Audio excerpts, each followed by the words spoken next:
spoke about the way I acquired my 1996 Prado KZJ90, and in this video I'm going to talk about the process of getting the car legal and registered on Australian roads. In Australia we have Australian design rules, which are regulations that all imported vehicles must be modified to comply with. The amount of modifications varies, obviously depending on the model and how close it is. I was quietly confident because this was very close in specification to the local long wheelbase cars that I wouldn't have too many hassles. And fortunately I was right. The engineer I spoke to who could sign off the necessary compliance gave me a very short list, and so I went through that list and made the changes. The changes consisted of removing the front fog lights because they were too big and too close together. I had to put child restraint points in the back floor for a baby seat on each side. I had to have the seat belts re-webbed to meet Australian standards because there was no tag on there to say that they did already meet Australian standards. And I had to put the extra set of tail lights in the bumper. That's because of a rather obscure Australian regulation about the angle of that you must be able to see the rear lights from. There is a loophole I found out that can get around that problem that some people choose to use. I chose not to use it. That is to remove the spare wheel and spare wheel carrier from the back, so there's no problem with the angles. I decided to do it properly and have the put the tail lights in the rear bumper. Now you'll notice in the video that I've referred to the harness that I used, which is an off-the-shelf harness for a tow bar. I actually had to add 2 extra wires to that harness that I didn't mention in the video, that being the right indicator. There's no wire for that in the car to send that across from one side of the car to the other at the back, and I had to add a power supply from the front of the car. And I'm sorry about the orientation, you'll see what I mean. Anyway, I hope you enjoy the video and that it's informative and helpful. So I've had the bumper off and had a bit of a look, and there's not a lot of space between the skin of the bumper and the reinforcement metal behind. There's just enough space just in this area here, and the tail lights obviously are too small to height-wise, fill this gap, and too long lengthwise, and I've given up trying to find something that fits better. So what I'm going to do is cut in here and put them in here. Nothing particularly exciting to getting the bumper off. Lots of these little clips around the perimeter and a couple of bolts under here, and then the skin. It'll probably make me a liar now, but then the skin should hopefully just unclip, and you have to move the door a little bit to get it past.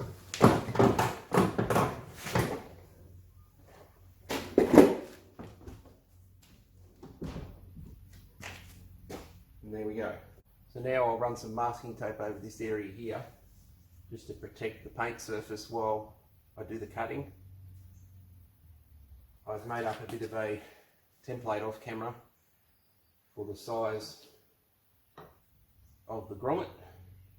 Make sure I've got an accurate size. The published size online wasn't actually accurate, so I was glad I did it that way.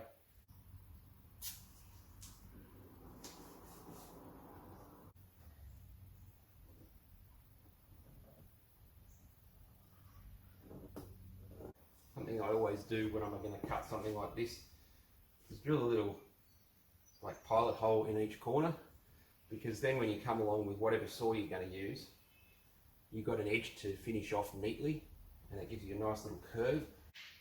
First drill, I hate the first drill. No going back now.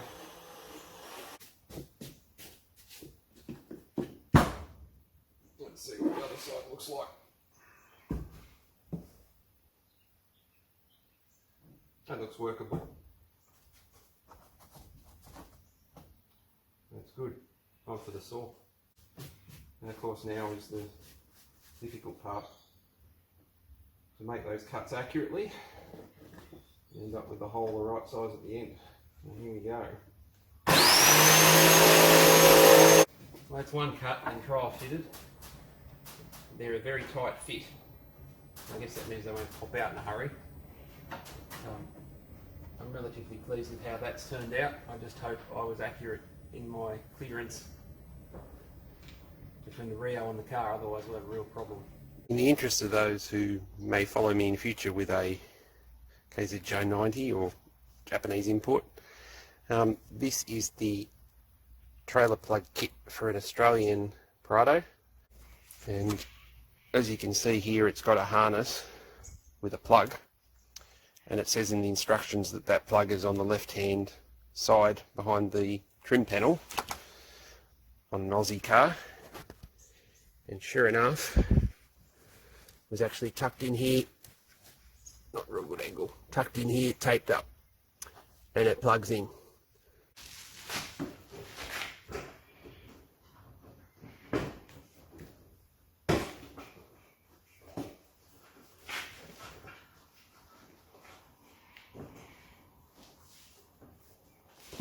I probably should have tried the lights before I put the bumper back in place, but let's give it a go now anyway. Brakes. Fail.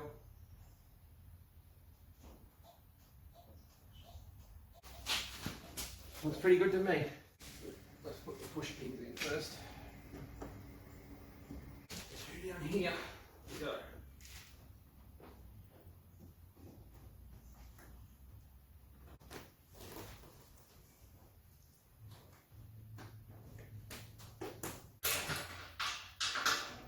Of course, being the person I am who thinks ahead a little bit sometimes, you can laugh whatever you want.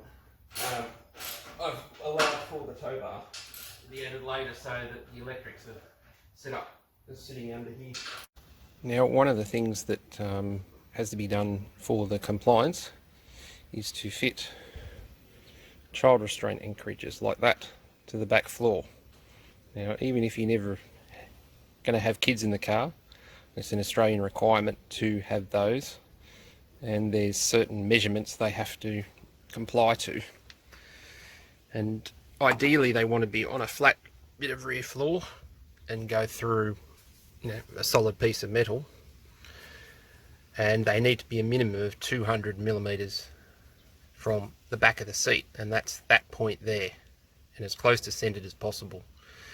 Now the problem here is, where my two fingers are, is where a cross member is welded on. You can see the spot welds maybe in the video, and that obviously gets in the way of getting the child restraint point on. And then just here, there's another cross member that comes down to here, and that's got the tank attached to it. So there's zero chance of getting to anything in here. However, there's this one little sort of area here that we may be able to fit it into on both sides. Fortunately it's symmetrical, and it just meets the regulation of being 40 millimeters there from the center of the seat. So, and it's over the 200, so I think that's the best we're going to achieve. So that's probably what I'll go with. I'll have another poke underneath and decide. And bolt is poked through okay. Not too much clearance. That's good.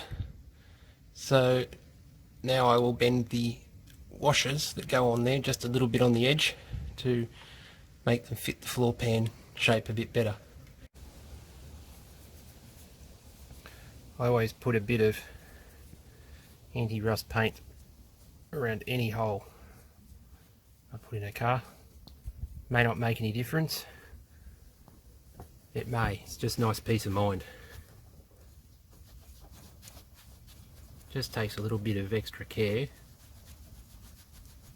that might help the car last a bit longer in future.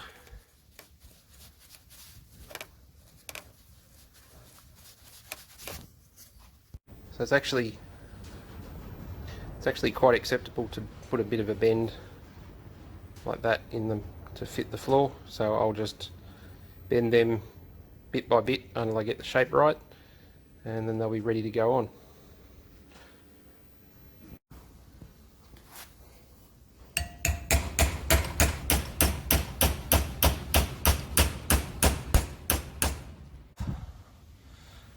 I've got them in, and that should satisfy the legalities. And here's the finished product from above. Now just time for a clean up in here. Cut the carpet to fit around. Now for the part I love to hate. There's only one thing that makes me more nervous than drilling holes in a car. It's cutting carpet. Because if you get it in the wrong spot, you're kind of screwed. So I've lined it up at the back. I lined it up at the front.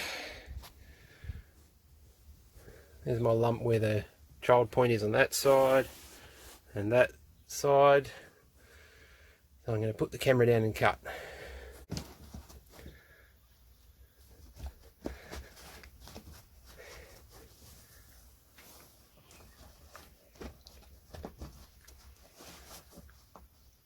Fit's not too bad. Tidy it up a bit with the scissors around the edges and should be good to go. Actually quite pleased with how they turned out in the end. They're the right distance from the back of the seat and about the right spacing, and the carpet cutting was pretty neat. Maybe a little bit out on this one, just on this edge, but I can live with that. One set of re-webbed seat belts ready to go back in with the all-important AS2596 standard label to make the seat belts compliant with Australian laws.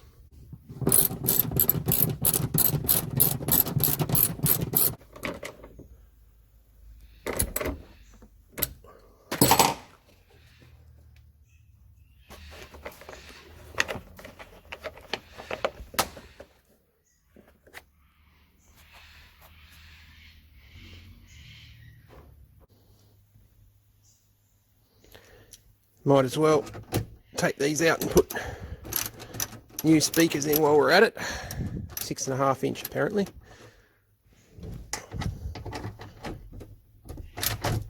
It's going to be a lot easier to do it while the car's half disassembled. Cheapo Pioneers from Autobarn, $30 a pair. Not expecting miracles for $30, but Pioneer don't normally sell crap.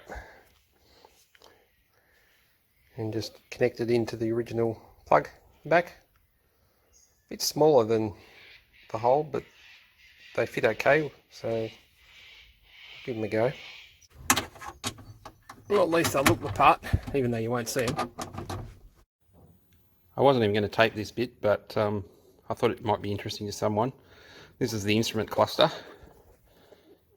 and on the back here is the annoying buzzer I mentioned in the second video when the car arrived that makes the reversing noises. So not a reversing sensor as such, it's just a warning that you've put the car in reverse, and the last thing you want is that screaming next to your ear. So I'm going to see if I can remove it. Well, that was really easy. It just unclips. A couple of clips on the side. So that should disable that. Now these mirrors help you look down the side and across the front of the car.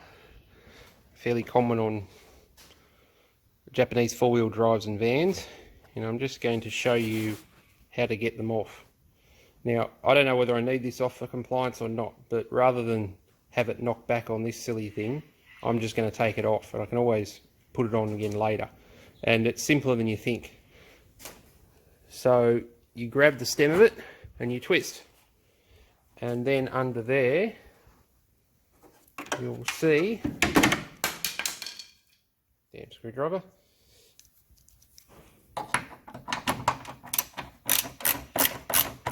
two bolts, 10mm heads.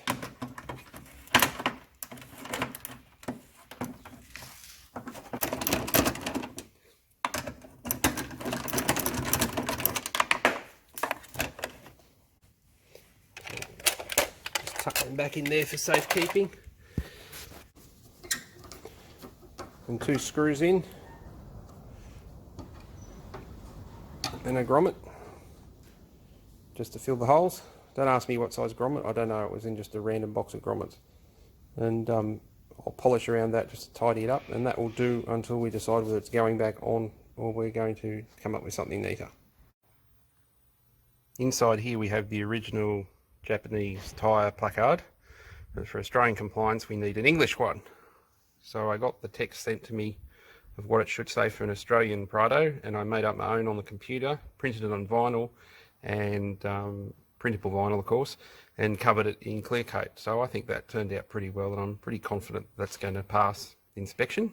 So I finished all the items for the engineer's inspection for Australian compliance now, and before it goes off to the engineer, because there's a little bit of a wait, I submitted the car for what I call a pre-roadworthy, which is basically a roadworthy certificate inspection without doing the paperwork. And my usual roadworthy mechanic had a look at the car, and he was very complimentary about how good it was underneath and inside and everything else. And he gave me a tiny little list of things to do. 2 tyres, which I was already going to replace all 4. The front sway bar bushes and the rear shock rubbers. So we have our new tyres fitted. Falk & Wild Peak AT3W, my favourite tyre for a general off-road, on-road tyre. Grips well in just about any condition. One of the sway bar mounts, you can just see here, it is completely knackered, so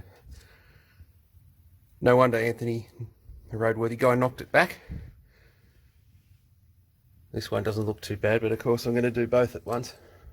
A bolt and a nut up here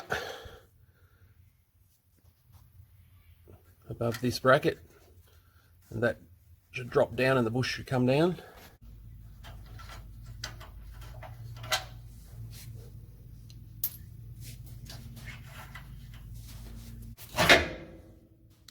And there she goes.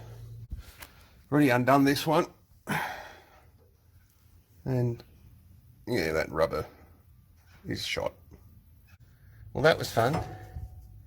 The sway bar drop link here, as soon as I put the socket on it, it's broken in 2. So this is why you don't do this sort of job a day before a roadworthy or whatever, because this sort of stuff happens. You might be in trouble getting bits. Something I just figured out, and I'm sure some of you are going to say Captain Obvious, but because the ball joint bit in here, in the bottom of the drop link, free spins once it's loosened off a bit, using a star drive down the middle and then holding the nut with the 17mm spanner means that I can undo it relatively easily.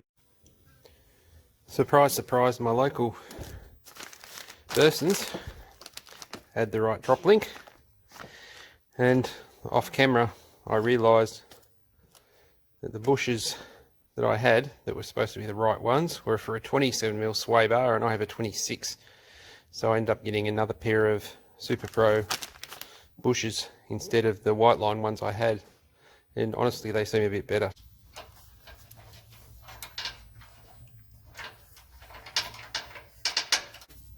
Get rid of the excess grease around the bushes.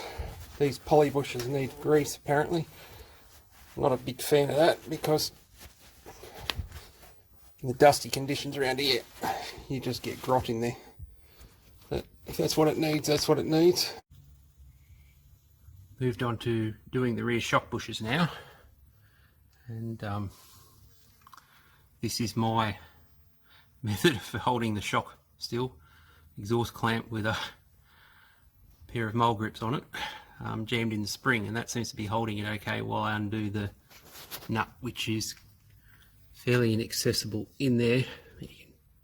I've actually got the ratchet in there, and I'll go under there in a minute and show you how I got to that. Hopefully that's well enough lit to see the ratchet up here above the chassis member, where it's sitting on the nut on the top of the shock. This is the top of the passenger side shock. As you can see, it's quite bent, so that won't be going on again. So I'm going to just buy a new pair of wrist shocks. I might as well do it while it's off. It was a pig to get this side off, but it took me hours. So just like often happens with jobs you think are going to be really easy, they take forever. Bit of wriggling about, slip back on at the bottom.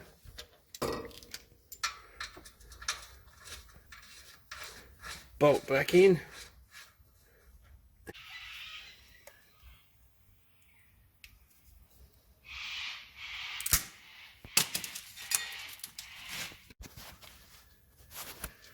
As you can see, it's going up, so we're going to have to compress it down again. The bushes go like so. And there's another bush to go on the top and a nut, another washer and a nut. And I'm going to stop this now and squash this back down before it gets too out of control.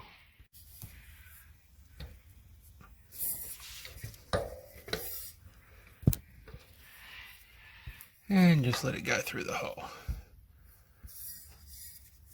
Yesterday I took it in for its engineer's VASS inspection and it passed. So there is our modification plate. That means this car is now legal to register in Australia. And they add a prefix to the Toyota chassis number to form a full-size VIN, even though it doesn't decode like a VIN. And that will be used for registration from now on in this country at least. And this is what they do with the VIN. Doesn't look real tidy to me, but apparently it's legal. So the 6ZZ00 prefix has just been added straight in front of the chassis number on the chassis. On some of the previous imports I've owned, they actually X'd out the entire number there and stamped it above. But apparently they don't do that anymore because the numbers, you know, the latter half of the number remains the same. Whereas before they gave a whole new VIN. So as long as Vic Roads is happy, I'm happy. Fortunately for me, the car passed roadworthy first go, and then it was just the formality of Victorian plates.